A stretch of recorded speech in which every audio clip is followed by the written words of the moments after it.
Thousands of Australian children skipped school on Friday in defiance of the Prime Minister to protest for greater action on climate change. Organisers estimated around 15,000 left their classrooms in 30 locations across the country, including Melbourne, Brisbane and Perth, carrying signs reading "Procrastinating is our job not yours" and "I've seen smarter cabinets at IKEA." Friday's protests followed similar protests in Canberra and Hobart earlier this week. As the children prepared for 3 days of protest, Prime Minister Scott Morrison told Parliament, "What we want is more learning in schools and less activism."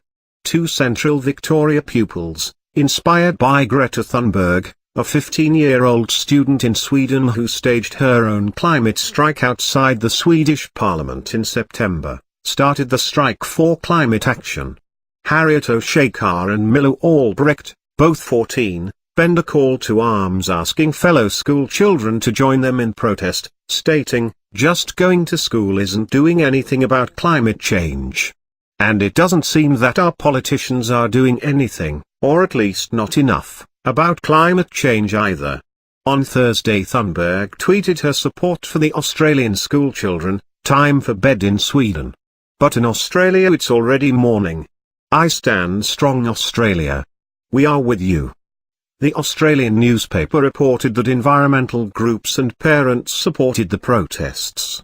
"I wake every morning in a state that is 100% drought declared," said 17-year-old Ruby Walker, a protesting pupil from the state of New South Wales.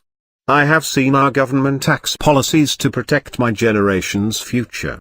I have seen the failure to invest in solutions that would protect us and the failure to prevent and prepare for the climate crisis. Enough is enough," she added in a statement from School Strike for Climate. Jean Hinchcliffe, a pupil who spoke at the Sydney rally, said, "Scott Morrison said this should be dealt with outside of school, but it's not being dealt with and that's why we're taking action.